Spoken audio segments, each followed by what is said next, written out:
Hellions Aux, Meadows, Canadá, un cálido día de verano del año 1960. El explorador noruego Helge Ingstad y su esposa, la arqueóloga Anne Stein Ingstad, se encuentran en un pequeño pueblo pesquero en el extremo norte de Terranova. Un pescador local les muestra un lugar donde hay antiguas estructuras de piedra. Encogiéndose de hombros, dice restos de un antiguo campamento inglés. Pero Helge ve algo diferente. Sus ojos están entrenados porque es un experto en estudios escandinavos. Estas piedras no son de construcción inglesa. El estilo arquitectónico presenta características típicamente nórdicas. La disposición de las piedras, el grosor de los cimientos, la orientación de la estructura.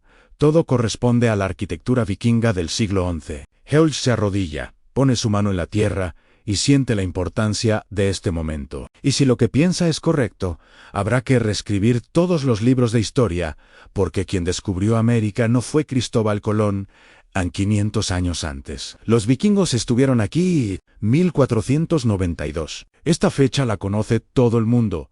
Se enseña en las escuelas. Se celebra en festividades. Incluso hay un día festivo para ello en América. Cristóbal Colón, con el financiamiento de la reina Isabel de España, cruzó el océano Atlántico para descubrir el Nuevo Mundo. Y este descubrimiento se enseña en todas las escuelas, como el comienzo de la historia moderna. Colón pisó América y el mundo cambió. Los continentes se conectaron. Plantas y animales se intercambiaron. Las enfermedades se propagaron, se fundaron imperios, y la vida de los pueblos nativos nunca volvió a ser la misma. Pero esto es una gran mentira, o al menos una verdad a medias, porque en el año 1000, exactamente 492 años antes de Colón, el explorador vikingo Leif Erikson y su valiente tripulación pisaron las costas de América del Norte. Llamaron a este lugar Vinland, establecieron una colonia, lucharon con los nativos, y luego desaparecieron misteriosamente en la oscuridad de la historia durante 500 años. Esta historia fue considerada solo una leyenda. Las antiguas sagas islandesas, es decir, las epopeyas transmitidas oralmente durante generaciones y posteriormente escritas, fueron vistas como historias de aventuras exageradas y nadie tomó en serio estas narrativas. Después de todo, en estas sagas había dragones, gigantes, espadas mágicas, guerreros que derrotaban a 100 enemigos solos. Los científicos las clasificaron como mitos, y la afirmación de que Leif Erikson llegó a América fue considerada uno de estos mitos, hasta que en 1960 Helge y Ingstad encontraron algo en Terranova. Eran restos de casas largas vikingas, y las pruebas de carbono 14 mostraban una fecha exacta alrededor del año 1000. Era prueba definitiva. Los vikingos estuvieron en América. Pero muchas preguntas siguen sin respuesta. ¿Cómo encontraron este continente? ¿Cuánto tiempo permanecieron allí? ¿Por qué regresaron?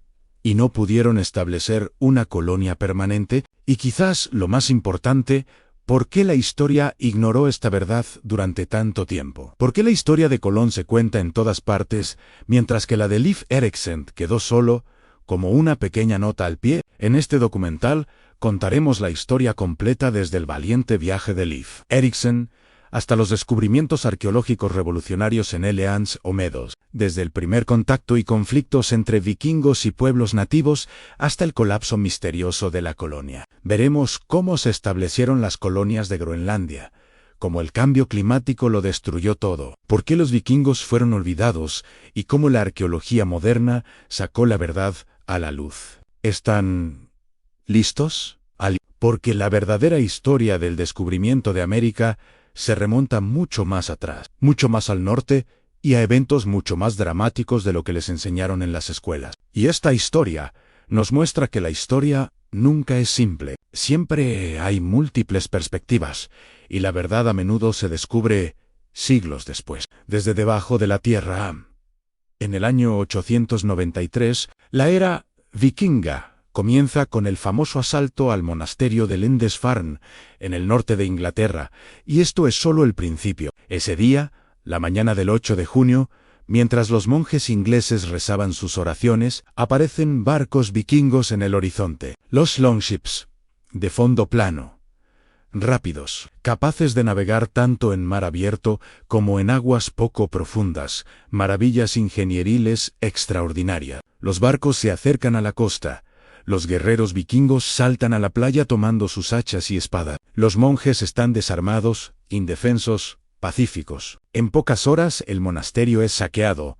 Cruces de oro, manuscritos valiosos, libros sagrados son robados. Algunos monjes son asesinados. Otros son llevados a los barcos como esclavos. Este evento conmociona a toda la Europa cristiana porque atacar iglesias se considera el mayor pecado. Pero si eres vikingo, eres pagano. Para ti el Dios cristiano es solo otro Dios más. No existe lugar sagrado. Si hay objetos valiosos, se toman an lindesfarne. Es solo el comienzo, y durante los siguientes 300 años, los barcos vikingos se extienden a todos los rincones de Europa y aparecen donde nadie los espera. Al sur saquean Inglaterra, Francia, incluso las lejanas costas de España. Llegan hasta París por los ríos, asedian la ciudad. El rey francés se ve obligado a pagarles tributo. En Irlanda fundan Dublín, la convierten en un centro comercial. Al este, utilizan los grandes sistemas fluviales de Rusia para llegar hasta Constantinopla, la actual Estambul. Los emperadores bizantinos utilizan mercenarios vikingos como guardias, la famosa Guardia Varega. Comerciantes y guerreros escandinavos están empujando los límites del mundo conocido porque no hay océano que los detenga. Ningún mar es demasiado peligroso.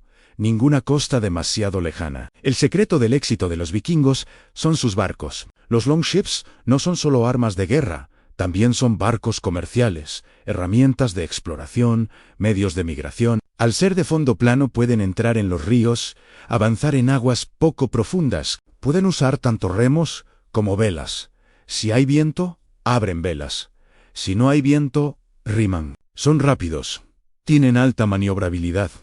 Pueden acercarse rápidamente a la costa y escapar rápidamente. Los reinos establecidos de Europa no pueden igualar esta velocidad. Cuando llega un asalto vikingo generalmente ya es demasiado tarde, pero ir hacia el oeste, directamente al oeste, es una historia diferente. El océano Atlántico es un abismo desconocido, el lugar que los mapas antiguos marcan como «aquí hay dragones» y la mayoría de los marineros lo consideran infranqueable. Los antiguos griegos y romanos no se atrevieron a ir más allá del océano Atlántico. Los pilares de Hércules, es decir, el estrecho de Gibraltar, era considerado el fin del mundo. Pero uno de los vikingos piensa diferente. Eric el Rojo, de barba roja, temperamento ardiente, un hombre problemático, mata a alguien en una pelea en Islandia. El tribunal lo condena al exilio por 3 años. Eric ve una oportunidad en lugar de venganza. Decide navegar hacia el oeste, porque ha oído que algunas embarcaciones han sido arrastradas hacia el oeste por tormentas y han visto una costa a lo lejos, unos años antes del año 1000, probablemente en 982. Eric parte con una pequeña tripulación y navega durante días, quizás semanas en mar abierto. Se encuentra con tormentas. El riesgo de perderse está siempre presente, pero finalmente llega a una costa masiva, cubierta de glaciares. En su mayoría inhabitable, pero con valles verdes en algunas secciones costeras. Pastos, fuentes de agua dulce. Eric permanece aquí durante 3 años. Explora las costas, identifica los mejores lugares para asentarse y cuando termina su exilio, regresa a Islandia. Y ahora, lo que hará es marketing. Necesita encontrar un nombre para esta isla, y si dice Isla de Hielo, nadie vendrá. Pero si encuentra un nombre atractivo, quizás vengan colonos. La llama Groenlandia, es decir, Tierra Verde. Técnicamente no es una mentira, porque realmente algunas regiones son verdes, pero la mayor parte de la isla es hielo. Pero Eric es un comercializador inteligente y su táctica funciona. Miles de vikingos migran a Groenlandia. Establecen 2 grandes asentamientos, el asentamiento del este y el asentamiento del oeste, alrededor del año 1000. Aproximadamente 5000 vikingos viven en Groenlandia. Cultivan la tierra, crían vacas, ovejas, cabras, practican ganadería y comercian regularmente con Noruega. Exportan colmillos de morsa, pieles de oso polar, importan grano, herramientas de hierro, madera, vino. Groenlandia parece una historia de éxito, pero Leif Erikson, hijo de Eric, es aún más ambicioso. Si existe Groenlandia, ¿podrían existir otras tierras más al oeste? Porque algunas embarcaciones han sido arrastradas más al oeste por tormenta, y han dicho que vieron costas cubiertas de árboles. No hay árboles en Groenlandia. La madera es muy valiosa. Si hay una fuente de madera al oeste, esto significa una tremenda oportunidad comercial en el año 1000, quizás en el año 1001. Leif Erikson decide zarpar hacia el oeste. No es solo un vikingo, también es un explorador, valiente o quizás un poco loco. Y dirige su barco hacia el oeste, hacia lo desconocido, hacia aguas donde nadie sabe si se puede regresar. Alrededor del año 1000, quizás el año 1001, nadie sabe la fecha exacta, porque de los vikingos solo quedaron las sagas, es decir, historias transmitidas oralmente y escritas siglos después. Tenemos dos grandes textos, la saga de Groenlandia y la saga de Eric, y ambas hablan de Leif Erikson, pero los detalles a veces se contradicen, a veces se complementan porque no son libros de historia, son epopeyas. Leif, hijo de Eric el Rojo, es descrito como un marinero experimentado y un líder poderoso. Quiere explorar las tierras más al oeste, como su padre exploró Groenlandia, porque algunas embarcaciones han sido arrastradas hacia el oeste por tormentas y han regresado contando historias interesantes. Costas cubiertas de árboles, bahías poco profundas, aguas llenas de peces. Incluso, algunos afirmaron haber visto vides silvestres. No hay árboles en Groenlandia, por eso la madera es muy valiosa. Siempre tienen que importarla para construir barcos, para construir casaus, para calentarse. Si hay una fuente de madera al oeste, esto significa una tremenda oportunidad comercial, y Leif no quiere perder esta oportunidad. En Leif parte con aproximadamente 35 tripulantes, todos marineros experimentados, algunos guerreros, algunos carpinteros, algunos cazadores. Los barcos Longship son el mayor logro tecnológico de los vikingos. Pueden navegar tanto en mar abierto como en aguas poco profundas, pueden usar tanto velas como remos. Al ser de fondo plano, pueden acercarse fácilmente a la costa, y son extremadamente rápidos, y tienen alta capacidad de maniobra. Si eres vikingo, tu barco lo es todo: tu hogar, tu medio de transporte, tu arma de guerra, tu herramienta comercial. Navegan hacia el oeste desde Groenlandia, y pasan días, quizás semanas. Navegar en mar abierto es difícil. No hay GPS moderno. Ni siquiera hay brújula todavía. Solo encuentran el camino mirando la posición del sol, las estrellas por la noche, la dirección de las olas, el soplo del viento. Los vikingos tienen un conocimiento increíble de navegación. Siguen a las aves porque las aves indican tierra. Miran el color del agua porque el color cambia en aguas poco profundas. Observan los movimientos de las ballenas porque las ballenas siguen ciertas rutas. Algunas teorías dicen que los vikingos usaban un mineral especial llamado piedra solar, un tipo de calcita llamada espato de Islandia. Esta piedra podría ayudarlos a encontrar la posición del sol, incluso en días nublados, detectando luz polarizada. Pero no hay prueba definitiva. Solo experimentos modernos muestran que teóricamente tal piedra podría funcionar. Finalmente ven la costa. El primer lugar que ven es plano, rocoso y cubierto de glaciares. No hay árboles, solo piedra gris plana. Leif llama a este lugar Helluland, es decir, tierra de piedra plana. Podría ser la actual isla de Baffin, en el noreste de Canadá. Este lugar no es interesante, no parece habitable. Continúan hacia el sur. Siguen la costa porque adentrarse en mar abierto es peligroso. Siempre se mantienen a distancia donde pueden ver la costa. Luego llegan a una segunda costa. Aquí hay árboles, un área boscosa, playas de arena en la orilla, un clima más templado. Leif llama a este lugar Markland, es decir, tierra de bosque. Podría ser el actual Labrador. Es valioso por la madera. La tripulación se emociona. Quieren cortar árboles, pero Leif decide ir más al sur porque quizás haya un lugar mejor. Van más al sur. Quizás unos días más, quizás una semana más.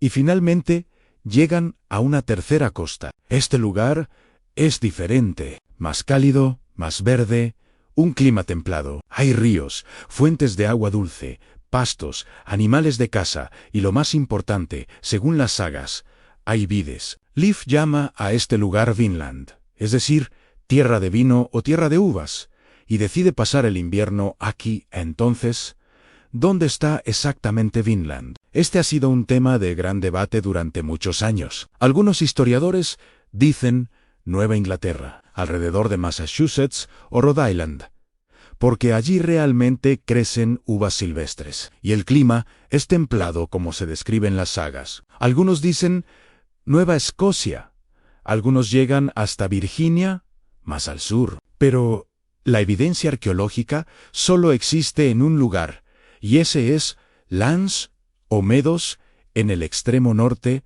de Terranova. Este lugar es frío, soplan vientos helados, el clima es demasiado severo para que crezcan uvas. Entonces, las Vinland de las sagas quizás no sea este lugar. Quizás este sea solo una base, una estación intermedia, un campamento de corte de madera o una parada en el camino a la verdadera Vinland más al sur, pero aún no la hemos encontrado. O quizás las uvas en las sagas en realidad eran arándanos silvestres o grosellas u otra fruta y, a lo largo de los siglos, la historia fue exagerada, aumentada, embellecida, porque las sagas son narrativas de entretenimiento, no libros de historia. Los historiadores todavía debaten, pero lo cierto es que Leif Erikson y sus hombres pisaron América del Norte, establecieron un campamento aquí, construyeron casas y permanecieron durante un tiempo. Y esto fue 500 años antes de Colonan, hasta el año 1960. La historia de Leif Erikson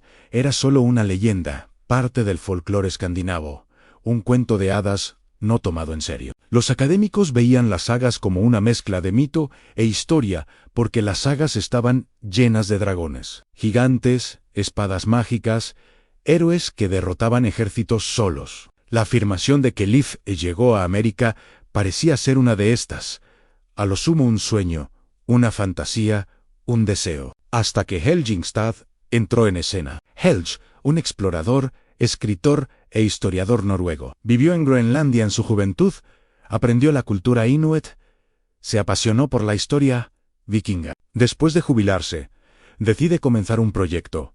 Quiere seguir las pistas en las sagas y encontrar Vinland. La mayoría de la gente le dice que está loco, que es pérdida de tiempo, pero Helge es terco. Lee las sagas cuidadosamente, anota cada detalle. Las sagas decían que Vinland estaba al oeste de Groenlandia. Tenía un clima templado. Era un lugar arbolado. Estaba en una bahía poco profunda. Había una bahía protegida detrás de un cabo. Helge mira el mapa, y el único lugar lógico es la costa este de América del Norte. En 1960 va a Canadá con su esposa, Anne Stein, y comienzan a investigar las costas del norte de Terranova. Recorren pequeños pueblos. Hablan con pescadores locales.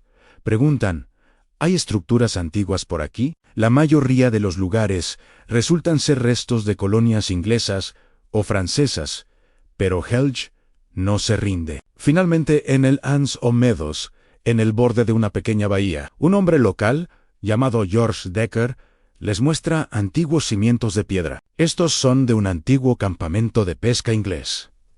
Dice, pero Helge, al mirar estas piedras, nota algo diferente inmediatamente. La disposición de estas piedras, la forma de la estructura, el grosor de los cimientos, todo muestra características arquitectónicas escandinavas. Su corazón comienza a latir rápidamente. ¿Puede ser esto? ¿Es realmente una estructura vikinga? Quiere comenzar a excavar de inmediato, pero necesita dinero, permiso, equipo. Consigue fondos del gobierno noruego y de varias fundaciones. Forma un equipo arqueológico y en 1961 comienza la excavación oficial. Lo que encuentran es increíble. 8 restos de casas largas vikingas, cada una de aproximadamente 15 a 30 metros de largo, restos de techos cubiertos con césped grueso, hogar en el centro, áreas de estar y dormir alrededor, taller de herrería, horno de carbón estilo vikingo, restos de escoria de hierro, rastros de soldadura, área de trabajo de madera, herramientas de tallado de madera, marcas de sierra, habitaciones de almacenamiento, pozos de almacenamiento de alimentos y, lo más importante, clavos de estilo escandinavo, alambre de bronce, fragmentos de brazaletes de latón, pesas de piedra para tejer lana. Nada de esto es de fabricación nativa americana, todo es escandinavo. Se realizan pruebas de carbono 14 y los resultados son definitivos. Estas estructuras datan de alrededor del año 1000, más o menos 30 años. Exactamente el periodo en que se menciona a Leif Erikson en las sagas, el primer y único asentamiento vikingo definitivo descubierto fuera de Europa. Esto no es solo un descubrimiento arqueológico, es un cambio de paradigma. Significa reescribir la historia. Los primeros europeos en descubrir América no fueron Colón, sino los vikingos. Y ahora hay pruebas definitivas. Helge y Einstein Ingstad se vuelven instantáneamente famosos. Helge es nominado al Premio Nobel de la Paz porque este descubrimiento no es solo histórico, sino también un puente cultural, un vínculo que une a los pueblos escandinavos y americanos. En 1962, Eleans o Meadows es incluido en la lista del Patrimonio Mundial de la UNESCO y hoy se puede visitar como museo y parque arqueológico al aire libre. En el lugar hay casas vikingas restauradas, los guías visten ropa de época, los visitantes pueden ver cómo vivían, se realizan demostraciones de herrería, se cocinan comidas vikingas tradicionales. Pero queda un enigma. Eleans aux Meadows es bastante pequeño. Solo tiene capacidad para albergar de 70 a 90 personas. Solo hay 3 grupos de casas, tal vez 150 personas como máximo en una temporada. Demasiado pequeño para una colonia a largo plazo. Quizás este sea solo una base, una estación de reparación, un campamento de corte de madera, un lugar donde los barcos pasaban el invierno o eran reparados. Quizás la verdadera Vinland. La Vinland templada con uvas de las sagas. Estaba más al sur, y Leif también fue allí, pero aún no la hemos encontrado. Los arqueólogos todavía están buscando más rastros vikingos en las costas de Canadá y Estados Unidos, en Maine, Nueva Escocia, Massachusetts. Hasta ahora no se ha encontrado nada definitivo aparte de Lance o Meadows, pero esto no significa que los vikingos no fueran más lejos. Quizás simplemente no lo hemos encontrado todavía. Quizás bajo tierra, en el bosque, en la orilla de un lago, todavía hay campamentos vikingos esperando. Cada nueva temporada arqueológica trae nueva esperanza. El tiempo dirá. Pero por ahora, Eleans o Meadows es suficiente, porque una sola evidencia es suficiente para cambiar toda la narrativa. Las sagas nos dicen que los vikingos no estaban solos en Vinland, y esto es muy importante, porque este es el primer contacto documentado entre europeos y americanos. Se encontraron con nativos, y en las sagas a estas personas se les llama Skar. Ling. No está claro exactamente qué significa, pero probablemente sea un término despectivo, degradante, algo así como bárbaro o primitivo. Quizá signifique gritones porque los vikingos no entienden los idiomas nativos y los perciben como sonidos extraños. Tanto la saga de Eric como la saga de Groenlandia hablan de encuentros con los Skar, Lings, y estos encuentros no siempre son pacíficos. De hecho, la mayoría de las veces se derrama sangre. Al principio hay un acercamiento curioso. Los vikingos y los nativos se ven por primera vez. Ambos lados están asombrados. Según las sagas, los nativos vienen en canoas. Examinan los barcos vikingos. Los vikingos los examinan. Nadie ataca al principio. Luego comienza el comercio. Intercambian bienes. Los vikingos dan cuchillos de hierro, clavos, tela roja porque estos son valiosos para los nativos. Ellos dan pieles de venado, comida, pescado porque estos son valiosos para los vikingos. Durante un tiempo todo va bien.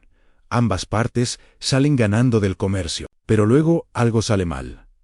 Y esta parte de la historia es un poco confusa en las sagas porque hay diferentes versiones. Según una saga, un toro escapa, un animal de granja que trajeron los vikingos, y asusta a los Skar, Lings, porque nunca habían visto un animal tan grande. Hay pánico. Los nativos huyen y los vikingos piensan que esto es una preparación para un ataque. Según otra saga, un vikingo mata a alguien, quizás una pelea por robo, quizás un malentendido. Los detalles no están claros, porque las sagas fueron escritas siglos después, y la memoria ha cambiado. El resultado es que estalla la guerra, y esto no es solo un pequeño conflicto, es un ataque organizado. Las sagas dicen que los Skarlings son numerosos. Quizás cientos de personas, quizás más, usan arcos y flecha. Algunas sagas hablan de un arma llamada bola negra. Quizás un tipo de catapulta de piedra o bola de fuego. No está claro exactamente qué es, pero asusta a los vikingos. Los vikingos están armados, equipados con espadas y hachas de hierro, escudos, son guerreros profesionales, pero aquí son minoría, quizás 40 o 50 personas. Frente a cientos de nativos, ellos conocen estas tierras, pueden emboscar detrás de cada árbol, tienen experiencia en guerra forestal. Su ventaja son las armas de hierro y la armadura, pero la ventaja de ellos es el número, el conocimiento del terreno y las flechas de largo alcance. En una batalla, un líder vikingo, Thorvald, hermano de Leif, es alcanzado por una flecha. La flecha se clava en su pecho y muere. Este es el primer conflicto armado registrado entre europeos y americanos, y la primera víctima es un vikingo. Thorvald, antes de morir, saca la flecha, mira su herida, y según la saga, dice: aquí hay buena tierra, abundante grasa, pero parece que no nos beneficiaremos de ella. Y muere. Sus hombres lo entierran allí, colocan una cruz, marcan el lugar y regresan a Groenlandia, porque ahora Vinland ya no es seguro. Los nativos no los quieren. Otras sagas hablan de una mujer vikinga llamada Fretis, hermana o quizás hermanastra de Leif. Según la historia, ella también va a Vinland en otro grupo de exploración. Durante un ataque Skarling, Fretis, a pesar de estar embarazada, toma una espada y entra en batalla. Golpea su propio pecho con la espada mientras grita, y los Skarlings, al ver esta escena, huyen asustados porque nunca habían visto tal mujer. La historia puede estar exagerada. En las sagas las mujeres generalmente se exageran como heroínas o villanas, pero sabemos que las mujeres vikingas podían ser guerreras. Existe el concepto de Shield Maiden. Los hallazgos arqueológicos encuentran armas en algunas tumbas de mujeres. El personaje de Fretis también es descrito como despiadado, mata a algunos hombres de su propia tripulación por una lucha de poder. En las sagas es un personaje complejo, tanto fuerte como salvaje. Entonces, ¿quiénes eran los Skarlings? Probablemente el pueblo Beothuk, comunidad nativa que vivía en la región de Terranova y Labrador. Desafortunadamente, se extinguieron completamente en el siglo XIX. La última mujer Beothuk, Shanna Dicet, murió en 1829, y su idioma, su cultura se perdieron. O podrían ser el pueblo Mi'kmaq. Ellos todavía existen hoy. Viven en la región atlántica de Canadá. Tienen una historia y cultura ricas. No podemos saberlo con certeza, porque la conexión arqueológica es difícil. También se han encontrado artefactos nativos en Lans o Medos, pero no está claro a qué grupo pertenecen. Pero lo que es seguro es que alrededor del año 1000, los nativos vivían en esta región. Eran mucho más numerosos que los vikingos y estas tierras eran su hogar. Habían vivido allí durante miles de años. Cazaban, pescaban, criaban a sus familias. Los vikingos han venido desde miles de kilómetros de distancia. Están cansados, son pocos en número, sus recursos son limitados. Obtener ayuda de Groenlandia toma meses y los nativos no los quieren. Piensan que están invadiendo sus tierras. Establecer una colonia a largo plazo es casi imposible, militarmente insostenible, porque cada vez que salen pueden ser atacados. Hay riesgo constante mientras cultivan.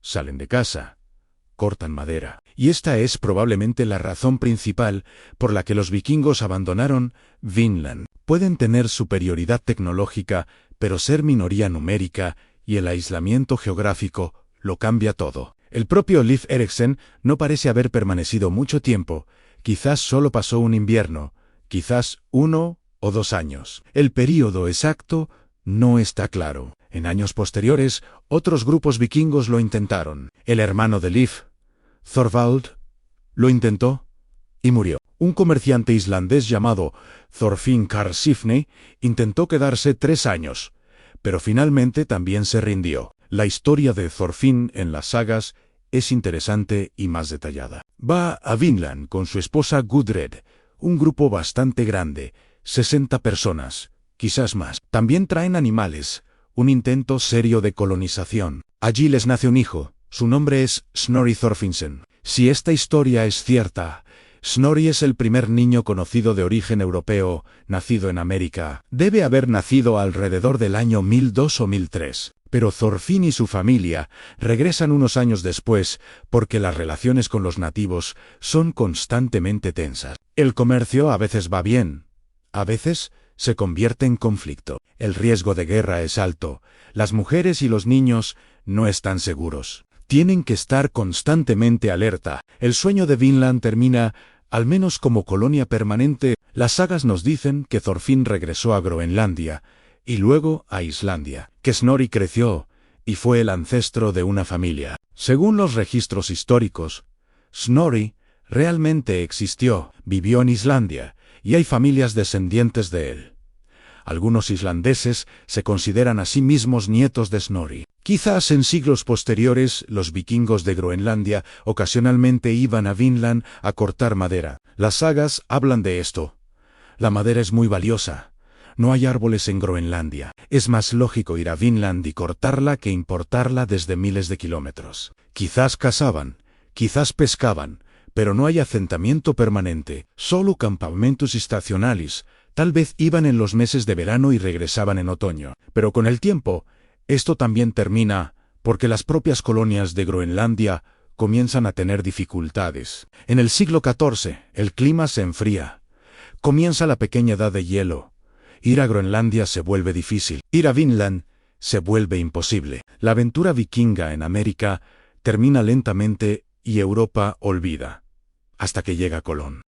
Si los vikingos llegaron a América alrededor del año 1000, ¿por qué nadie lo sabe 500 años después? ¿Por qué Colón todavía se enseña como el que descubrió América? La respuesta es compleja y hay varios factores, no solo olvido sino también una ignorancia activa. Primero, la historia escrita de los vikingos es muy limitada y descentralizada. Usan runas, pero estas son mensajes cortos, nombres en piedra, monumentos, inscripciones funerarias. No escriben narrativas largas, no hay libros de historia, no hay diarios, no hay registros oficiales. En su lugar, hay sagas, historias orales, poemas épicos transmitidos de generación en generación, memorizados y narrados por bardos. Estas sagas se escriben en Islandia 200 años después, en el siglo XIII, y para ese momento, quién sabe cuánto han cambiado. Los detalles se han perdido, se han añadido exageraciones. Los detalles de diferentes historias se han mezclado, quizás algunas partes se inventaron completamente para entretenimiento. Los académicos no confían en ellas, porque en las mismas sagas hay dragones, gigantes, espadas mágicas, brujas, profecías, sueños y otros elementos fantásticos. Si hay un dragón en un texto, la conexión vikingo-América parece igualmente fantástica. El segundo factor es que lugares como Islandia y Noruega están en la periferia norte de Europa, muy lejos de los principales centros culturales. En la Edad Media, la producción de conocimiento está centrada en el Mediterráneo. Ciudades como Roma, París, Florencia, Constantinopla son centros intelectuales. Universidades, bibliotecas, monasterios están aquí. Las sagas escandinavas no se traducen al latín, no circulan en los círculos intelectuales europeos, porque nadie sabe islandés antiguo, e Islandia está muy lejos. Un rincón de Europa que a nadie le importa. Groenlandia está aún más aislada. En el siglo XIV, el clima se enfría. Comienza la pequeña edad de hielo y las colonias de Groenlandia colapsan completamente. La gente muere, desaparece o regresa, y con ellos la memoria de Vinland también se pierde. Cuando muere el último vikingo de Groenlandia, el conocimiento de Vinland muere con él. El resto de Europa nunca había escuchado estas historias. Solo unas pocas cientos de personas en Islandia lo saben, y para ellos es solo una historia antigua. No está claro si es real o no. El tercer factor es que el descubrimiento de Colón es mucho más impactante, porque finales del siglo XV es un periodo diferente para Europa. Hay renacimiento, se ha inventado la imprenta. Johannes Gutenberg inventó la imprenta de tipos móviles alrededor de 1450. La información ahora se difunde rápidamente. Hay revolución geográfica. Portugal y España se están abriendo al océano. Bartolomeu Díaz rodea el Cabo de Buena Esperanza. Vasco da Gama va a la India. España y Portugal están estableciendo poderosos imperios marítimos y están tras el oro, la plata, las especias, los esclavos, las tierras. El descubrimiento de Colón no es solo un evento geográfico, es una revolución económica, política, religiosa y cultural. El Papa lo aprueba, España coloniza, se abren iglesias. Los nativos son convertidos al cristianismo por la fuerza. El oro viene en barcos a Europa. Se traen esclavos, el tabaco, las patatas, el maíz llegan a Europa.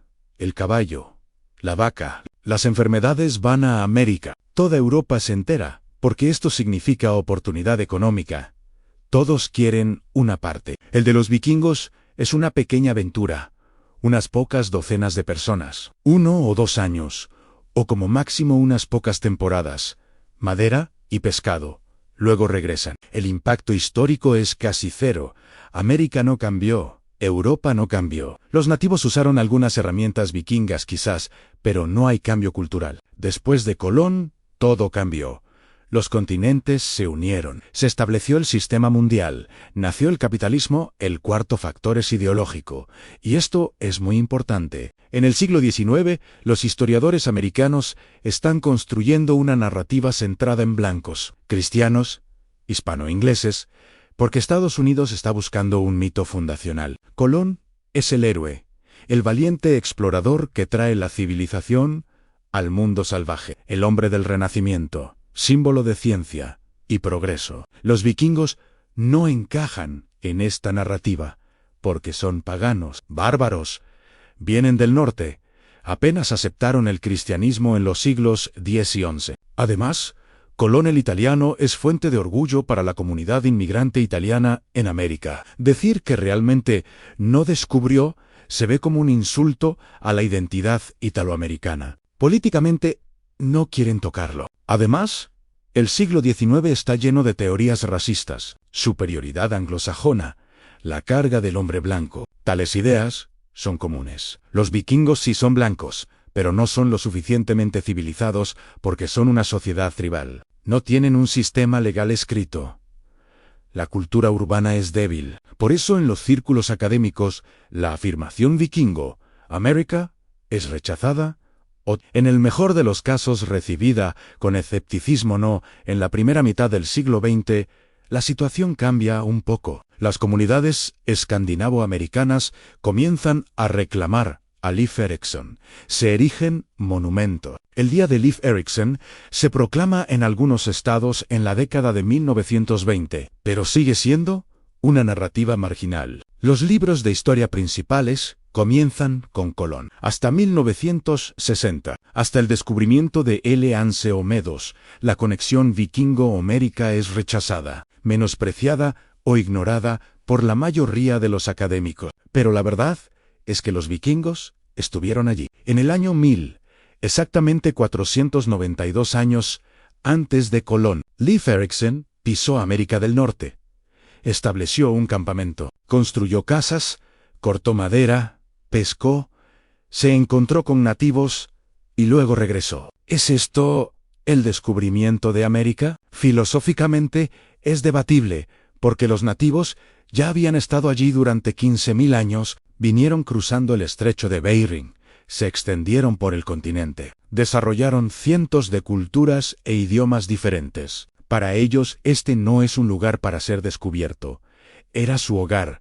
Las tumbas de sus ancestros están aquí. Sus lugares sagrados están aquí. Pero el primer contacto europeo es definitivamente vikingo. La llegada de Colón fue más impactante. Cambió el mundo, dio forma a la historia, pero no fue el primero. Y la historia, lentamente, está aceptando esto. Los libros de texto se están actualizando, los museos están abriendo exposiciones, los estudios académicos están aumentando. Hoy, la mayoría de los libros de texto hablan tanto de Colón como de Leif Erikson. Pero Colón todavía es más famoso, más conocido, porque la historia recuerda no solo al primero, sino al más impactante. Existe el Día de Leif Erikson en Estados Unidos.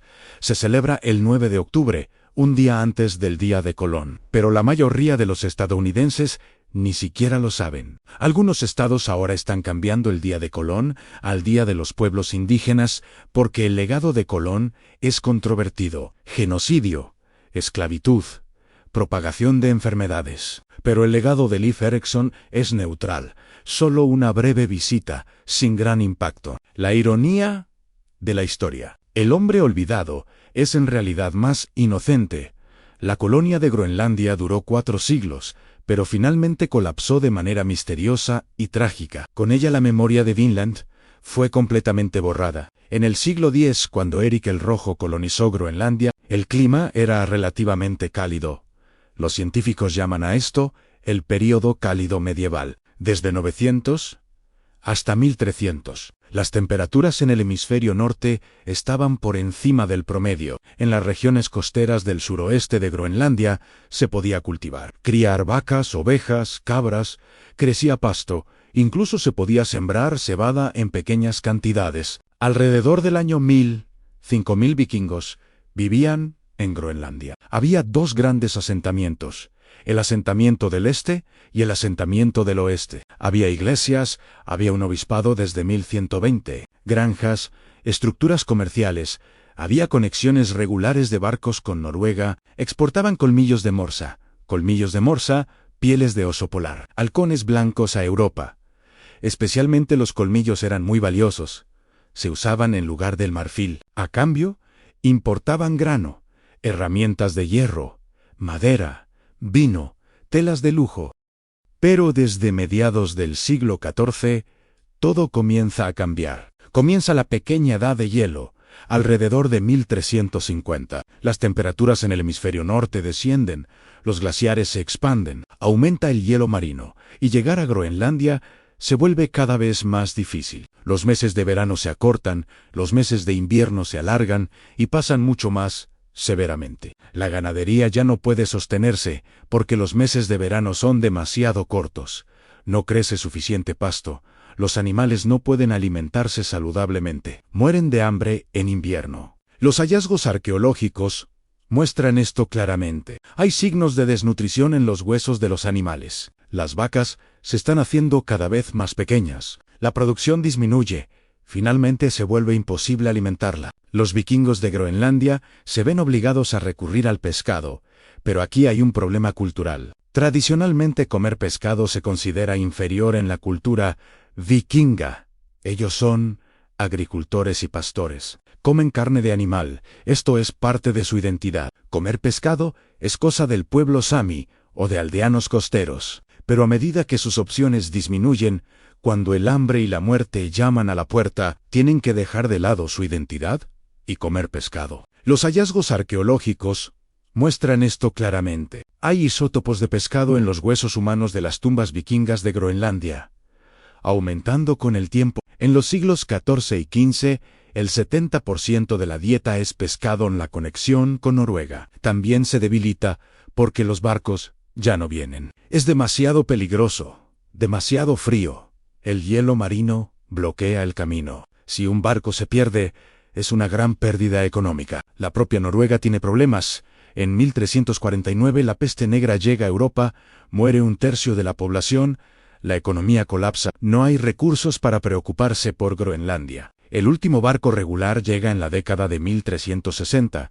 luego silencio. Groenlandia queda sola, aislada, se corta el vínculo con el mundo exterior y los recursos disminuyen. A principios del siglo XV, los últimos registros son alrededor de 1480. Un registro de boda. Una pareja se casa en la iglesia de Hvalsey. Este es el último documento escrito. Luego, nada. Cuando Europa comienza a regresar a Groenlandia a principios del 1500, exploradores como John Cabot, Martin Frobisher, las colonias están abandonadas. Las casas vacías. Hay esqueletos, pero no hay vikingos vivos. ¿Qué pasó? Esta desaparición de la colonia escandinava de Groenlandia es un gran misterio en la arqueología y la historia. Conocido como el colapso de la colonia escandinava de Groenlandia, las teorías son variadas. Quizás hambre, desnutrición, deficiencia de vitamina C, escorbuto, sistema inmune débil. Quizás enfermedad, una epidemia venida de Europa, peste, gripe. En una comunidad pequeña, una epidemia se propaga muy rápido. Quizás conflicto con el pueblo Inuit. La cultura Thule Inuit se expande hacia el sur. Comienza la competencia con los vikingos. Algunas teorías dicen que hubo conflicto, pero la evidencia arqueológica es débil. Quizás regresaron a Europa, pero no hay registro. Ningún registro de Islandia o Noruega habla de refugiados de Groenlandia. Probablemente, todo junto. Una combinación. El cambio climático hizo imposible la agricultura, los recursos disminuyeron, el comercio se detuvo, la población disminuyó, la generación joven tal vez intentó escapar, los ancianos murieron, la salud se deterioró, y un día la última persona también murió o desapareció. Los arqueólogos examinaron las tumbas. Los esqueletos del último período son muy pequeños, signos de desnutrición, enfermedades óseas, muerte a edad temprana, un final trágico, un colapso lento, una desaparición silenciosa. Ni con Groenlandia también se olvidó Vinland, porque solo se podía ir a Vinland desde Groenlandia. Ese era el puente. Cuando desapareció Groenlandia, también desapareció el camino a Vinland. En Noruega e Islandia quedaron las sagas, pero estas son solo historias antiguas, epopeyas. Ya no está claro si son reales o no. A nadie le importa. Y así durante 500 años, Europa olvidó, hasta que en 1960, Helgingstad excavó la tierra. Ahora lo sabemos. Los vikingos estuvieron allí 500 años antes de Colón. Pero no fue permanente porque estaba demasiado lejos, era demasiado difícil, demasiado peligroso, y en ese momento de la historia, Europa no estaba lista. El clima no era favorable. Los nativos se resistieron. Todos los factores se unieron y la aventura vikinga en América terminó hoy. En el siglo XXI, en la era de la tecnología, en la era del Internet y la inteligencia artificial, puedes visitar Eleance o Meadows, en el extremo norte de Terranova, en la costa atlántica de Canadá, donde soplan vientos fríos, donde las olas chocan contra las rocas. Hay casas vikingas restauradas, estructuras largas y bajas, techos cubiertos con césped grueso, porque los vikingos usaban césped para aislamiento. Dentro hay un hogar de piedra en el centro, áreas para sentarse y dormir alrededor, camas de fieltro y pieles. Simple pero funcional. Hay un taller de herrería. Los arqueólogos encontraron clavos de estilo vikingo aquí, rastros de soldadura, escoria de hierro, restos de carbón, alambre de bronce. Hay un área de trabajo de madera. Se encontraron herramientas de tallado de madera, marcas de sierra, procesamiento de madera, y lo más importante, todo esto ha sido fechado alrededor del año 1000 mediante carbono 14, más o menos 30 años. Prueba definitiva, indiscutible, científica. Los vikingos estuvieron aquí, pero Lance o Meadows quizás sea solo el comienzo. Los arqueólogos todavía están buscando.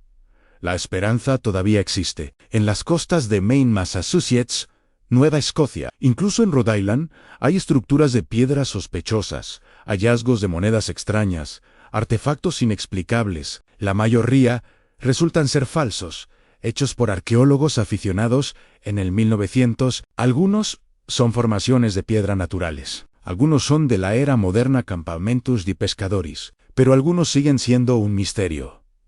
No se pueden explicar completamente. Por ejemplo, en el sitio Gatherth, en el estado de Maine, se encontró una moneda, un penique noruego, del período del rey Olaf Kyrre, siglo XI, definitivamente vikinga. Pero, ¿cómo llegó allí? Quizás un vikingo la dejó caer.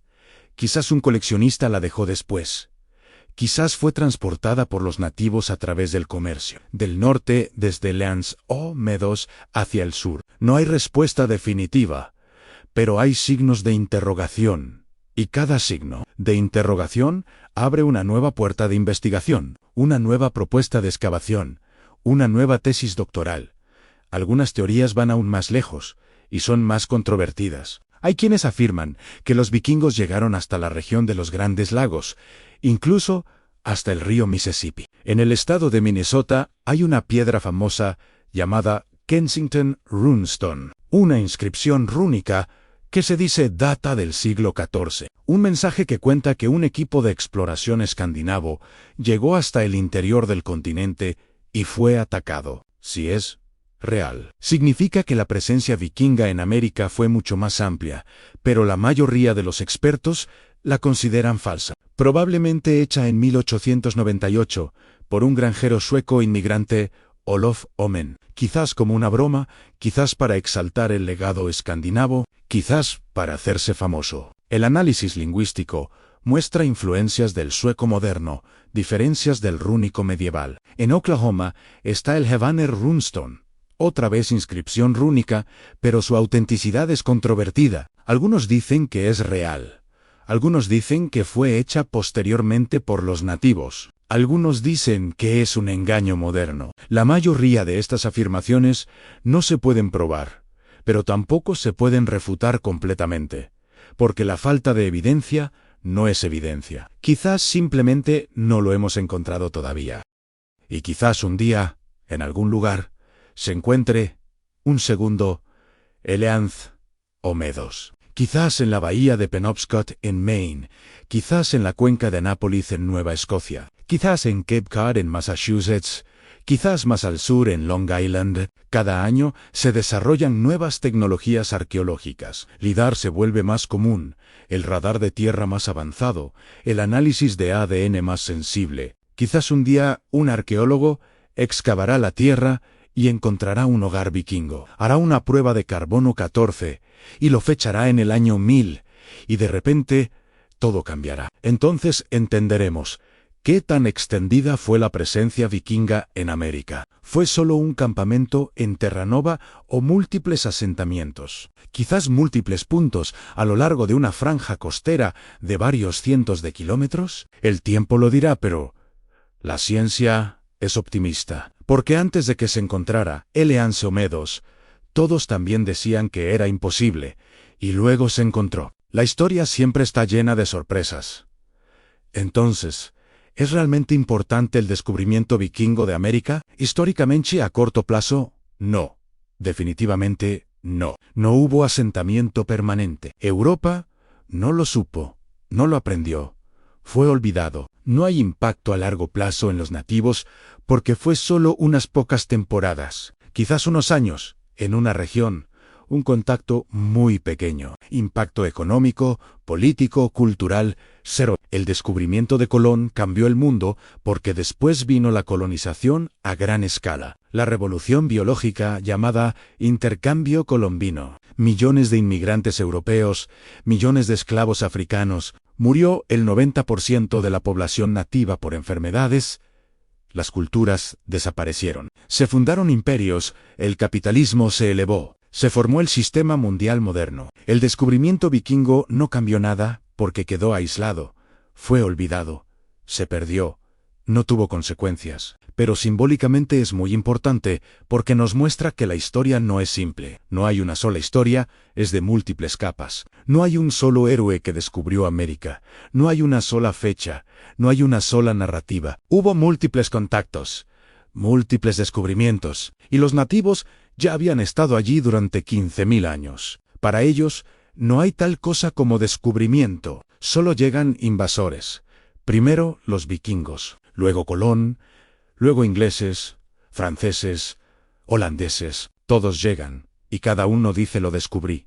Pero en realidad, nadie lo descubrió. Solo robaron a la historia. Vikinga también nos muestra el poder del cambio climático. Y esto es muy importante hoy, porque nosotros también estamos experimentando una crisis climática. El período cálido medieval dio oportunidad a los vikingos. Pudieron colonizar Groenlandia. Los océanos eran más cálidos. Había menos hielo marino. Las corrientes eran favorables. Quizás las corrientes oceánicas más cálidas facilitaron llegar a Vinland. Pero la pequeña edad de hielo lo destruyó todo. Las colonias de Groenlandia colapsaron. Miles de personas murieron. Desaparecieron. Vinland fue olvidado. El clima es determinante. La geografía es destino. La tecnología no es suficiente si la naturaleza está en tu contra. Hoy estamos experimentando el calentamiento global nuevamente. Los glaciares de Groenlandia se están derritiendo. Quizás en 100 años Groenlandia volverá a ser verde. Se volverá cultivable. Quizás colonizable. ¿Quién sabe? La historia es cíclica. El cambio es constante. Nada es permanente. Cada aumento trae un colapso. Cada colapso un aumento. El ciclo continúa para siempre, y la historia vikinga nos recuerda el coraje, la aventura y el espíritu de exploración. Esta es quizás la lección más importante. Leif Erikson navegó hacia un océano desconocido. No había mapas, no había GPS, no había radar, ni siquiera brújula, solo estrellas, sol, olas, viento, intuición y coraje. El riesgo de muerte estaba siempre presente: tormenta, chocar con rocas, perderse, hambre, enfermedad, enemigo, todo lo desconocido. Pero aún así fue porque se preguntó qué había más allá, porque quería hacer lo que su padre hizo, porque buscaba riqueza, fama, aventura, porque el espíritu humano es así. Nunca está satisfecho. Siempre quiere más. Se pregunta qué hay más allá del horizonte. Este es el lado hermoso del espíritu humano. El instinto de explorar, el interés en lo desconocido, el coraje de tomar riesgos. Hoy todavía estamos explorando. Vamos a Marte. Elon Musk envía cohetes. El rover Perseverance de la NASA recorre Marte. China está construyendo una estación espacial. Investigamos las profundidades de los océanos, descendemos a la fosa de las Marianas, excavamos nuestra historia, desciframos el ADN. Miramos dentro del átomo, tratamos de resolver los secretos del universo. Y cada descubrimiento nos enseña algo. Añadimos una pieza más al mosaico del conocimiento. Nos acercamos un paso más a la verdad. Leif Erikson ¿descubrió América? Sí y no, ambos son correctos. Sí, porque como europeo pisó primero, está probado con documentos. Las sagas y la arqueología lo muestran. No porque los nativos ya estaban allí, y para ellos, este no es un lugar para ser descubierto, era su hogar, las tierras de sus ancestros, sus lugares sagrados. ¿Es Colón más importante? En términos de impacto sí, definitivamente. Cambió el mundo, pero no es el primero. Cronológicamente, Leif es primero. La historia no es simple. No es blanco y negro. No es bueno y malo. Ya no escriben solo los ganadores. Las voces se multiplican.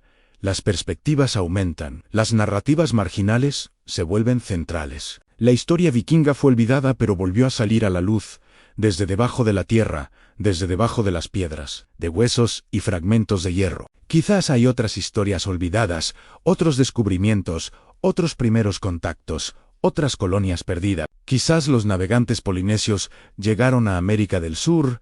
Hay algunas evidencias. La batata dulce está en Polinesia, pero su origen es América del Sur.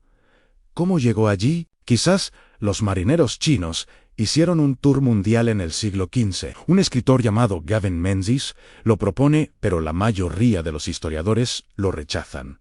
Evidencia insuficiente. Quizás los fenicios rodearon África. Heródoto así lo escribe, pero no es seguro. La historia todavía se está escribiendo. Cada excavación abre una nueva página. Cada análisis ofrece una nueva perspectiva. Cada generación reinterpreta la historia. Al-Lans o Medos hoy está en la lista del Patrimonio Mundial de la UNESCO y opera como museo al aire libre. Si alguna vez vas a Canadá en tu vida, especialmente a Terra Nova, definitivamente debes visitarlo, porque esto no es solo un sitio arqueológico, es un viaje en el tiempo. Hay tours guiados, comienzan cada hora.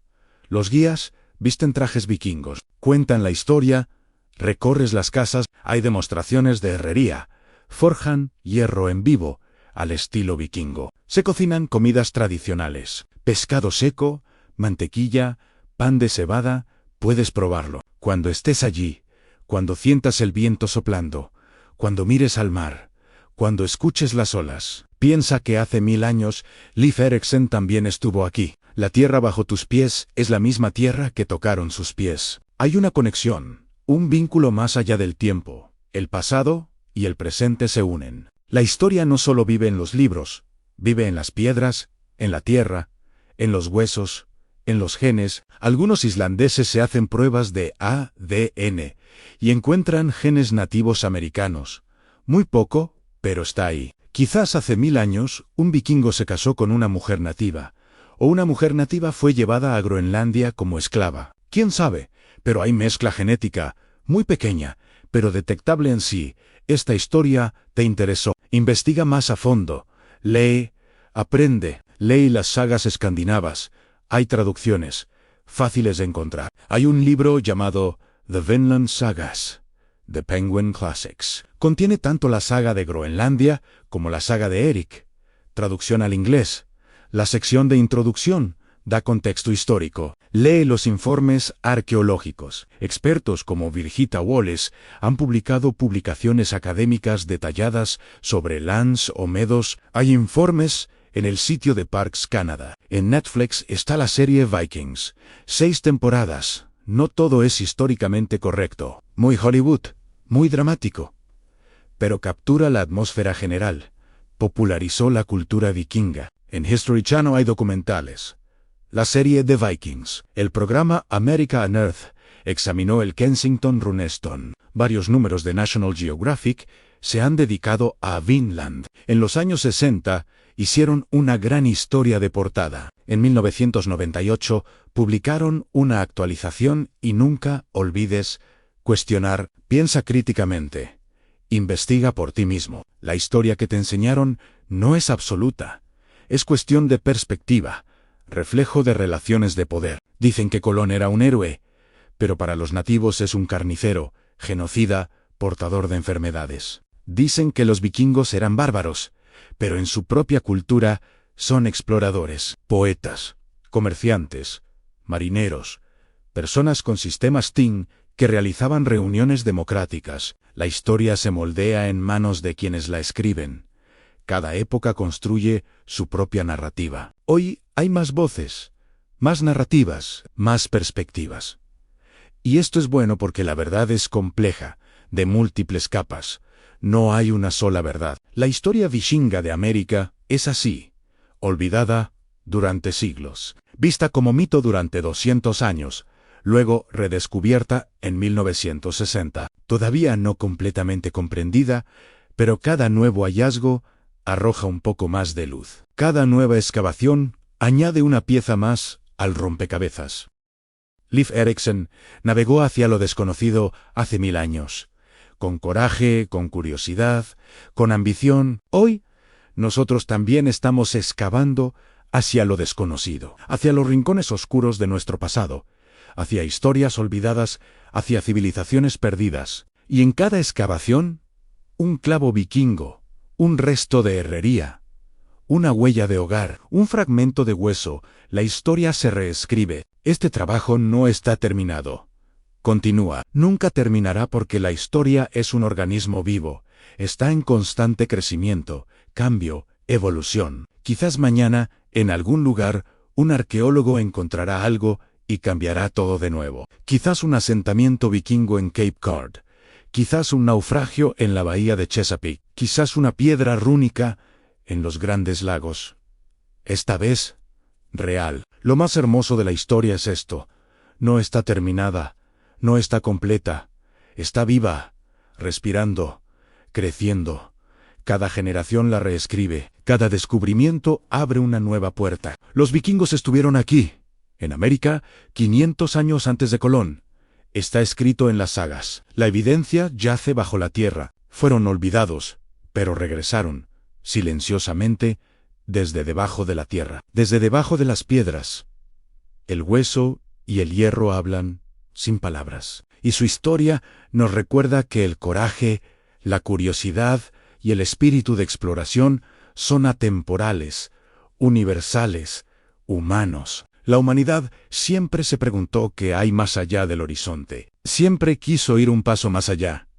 Siempre buscó más. Hoy vamos a Marte. Mañana quizás a otros sistemas estelares, pasado mañana quizás a otras galaxias. Pero cada gran viaje comienza con un paso, y el paso de Leif Erikson se dio hace 1000 años, cuando pisó las costas de Vinland. Ese paso fue olvidado, pero no se perdió. La historia no tiene memoria, pero la Tierra sí. Y nosotros excavamos, buscamos, recordamos, redescubrimos, porque el pasado nunca muere. Solo espera, bajo la tierra, en silencio, esperando que lo encontremos.